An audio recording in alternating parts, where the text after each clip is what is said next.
আমি এই মুহূর্তে রয়েছি নাজিরপুর উপজেলার নাজিরপুর টু বৈটাকাটা সড়কের একটি স্থানে। এই সড়কটি দীর্ঘ ১৫ বছর ধরে ভাঙা থাকার কারণে কিন্তু এইখান থেকে যে মানুষজন চলাচল করে তাদের কিন্তু বিভিন্ন ধরনের ভোগান্তির শিকার তারা হচ্ছেন। এই সড়কটি থেকে প্রায় ৫টি ইউনিয়নের প্রায় কয়েক হাজার মানুষজন প্রতিদিন বিভিন্ন যানবাহন করে চলাচল করেন, যার ফলে কিন্তু প্রায় কিন্তু এই সড়ক ভাঙা থাকার কারণে বিভিন্ন ধরনের দুর্ঘটনার শিকার হন। একদিকে যেমন মানুষজন বিভিন্নভাবে আহত হয়ে থাকেন, পাশাপাশি কিন্তু যানবাহনগুলোও কিন্তু মাঝে মাঝে এমনভাবে দুর্ঘটনার শিকার হন যে যানবাহনগুলোও কিন্তু মাঝে মাঝে মারাত্মকভাবে ক্ষতিগ্রস্ত হয়ে থাকে। এই আপনাদের একটু জানিয়ে রাখি যে এই সড়কের এক প্রান্তে রয়েছে নাজিরপুর উপজেলা এবং অন্য প্রান্তে রয়েছে বৈটাকাটা বাজার, যেটা ভাসমান বাজার হিসেবে সারা দেশব্যাপী পরিচিত। এই সড়ক থেকেই কিন্তু সেই বৈটাকাটা বাজার থেকে যে পণ্য সামগ্রী আনা নেওয়া করা হয় তার অধিকাংশই কিন্তু এই সড়ক থেকে নেওয়া হয়। পাশাপাশি কিন্তু এই সড়ক থেকে প্রতিদিন বিভিন্ন ভাবে কিন্তু মানুষজন এখানে চলাচল করেন। আপনাদের আরও একটু জানিয়ে রাখি, এই সড়কটি কিন্তু ২০২৪ সালে এলজিডি কিন্তু নতুন করে সংস্কার কাজের জন্য কিন্তু দরপত্র আহ্বান করে।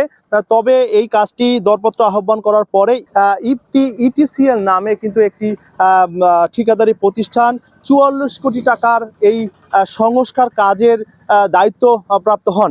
তবে ৫ই আগস্টের পরে কিন্তু তাদের সাথে আসলে এলজিডি কর্তৃপক্ষ কোনো ধরনের যোগাযোগ করতে পারেনি। তবে এখানের ভুক্তভোগী যারা রয়েছেন, এই সড়ক থেকে যারা চলাচল করেন, তাদের সাথে কথা বলে জেনেছি যে এই সড়কের সংস্কার কাজ না করেই কিন্তু ঠিকাদারি প্রতিষ্ঠান প্রায় ৪৪ কোটি টাকার পুরোটাই উঠিয়ে নিয়ে কিন্তু তারা চলে গেছেন, যার কারণে কিন্তু এখানের এই সড়ক ধরে কিন্তু যারা চলাচল করে তাদের কিন্তু ভোগান্তির যে মাত্রাটা দিনে দিনে কিন্তু বৃদ্ধি পাচ্ছে। এখানে আমি কয়েকজন যারা পথচারী রয়েছেন, যারা এই সড়ক থেকে চলাচল করেন, তাদের সাথে কথা বলেছি। তারা আমাদেরকে জানিয়েছেন যে সড়কটির এতটাই বেহাল দশা, এই সড়ক থেকে যারা প্রতিদিন চলাচল করেন তাদের একদিকে যেমন তাদের এই সড়কের ধুলাবালিতে যেমন তাদের শ্বাস প্রশ্বাসের জন্য বিভিন্ন ধরনের সমস্যা হচ্ছে, পাশাপাশি কিন্তু এখানে প্রায় কিন্তু তারা দুর্ঘটনার শিকার হচ্ছেন। সবচেয়ে যে বড় সমস্যাটির কথা তারা বলেছেন, এই সড়ক থেকে কিন্তু যখন কোনো অসুস্থ ব্যক্তিকে আনা নেওয়া হয়, বিশেষ করে যারা মাতৃত্বকালীন যদি কোনো রোগীকে এখানে নেওয়া হয়, বা যদি হার্টের সমস্যা সংক্রান্ত যদি কোনো রোগীকে এখান থেকে মাইক্রোবাস বা যে কোনো যানবাহন করে নেওয়া হয়, তাহলে কিন্তু তিনি হাসপাতালে যাওয়ার পূর্বেই কিন্তু আসলে বড় ধরনের দুর্ঘটনা ঘটে যাবে। কিন্তু এরকম অনেক ক্ষেত্রে কিন্তু এরকম ধরনের কিন্তু ঘটনাও ঘটেছে। তারা আমাদেরকে জানিয়েছেন যে কিভাবে আসলে এই ঠিকাদারি প্রতিষ্ঠান কাজ না করেই টাকা তুলে নিল, এ বিষয়ে কিন্তু তারা বড় একটি প্রশ্ন আমাদের কাছে রেখেছেন।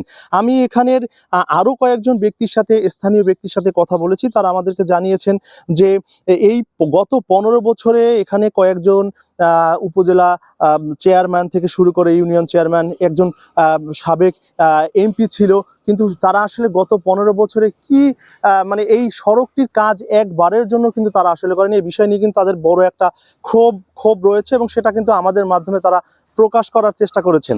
আমি এখানে কথা বলেছি এলজিডির যে প্রকৌশলী রয়েছেন, তিনি আমাদেরকে জানিয়েছেন যে ৫ই আগস্টের পরে, ২৪ সালের ৫ই আগস্টের পরে ঠিকাদারি প্রতিষ্ঠানের সাথে অনেকবার কথা বলেও কিন্তু কথা বলতে তারা পারেনি, যার কারণে কিন্তু আসলে এই সড়ক সংস্কার সংক্রান্ত কোনো ধরনের উদ্যোগ তারা নিতে পারেনি।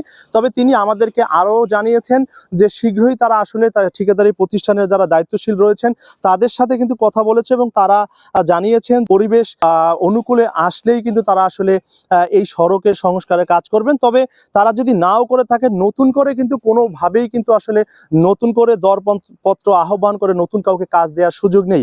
আর এই বিষয়ে কিন্তু এলজিডির যে ঊর্ধ্বতন কর্তৃপক্ষ রয়েছে, পিরোজপুর থেকে ঊর্ধ্বতন কর্তৃপক্ষকে জানানো হয়েছে এবং কিন্তু তারা আসলে এই বিষয়ে পদক্ষেপ নেবেন। এই ছিল পিরোজপুরের নাজিরপুর উপজেলার বৈটাকাটা সড়ক থেকে আমার কাছে সর্বশেষ। আপনারা এতক্ষণ দেখছিলেন বাংলা নিউজ, সাথে ছিলাম আমি মাহবুবুল আলম।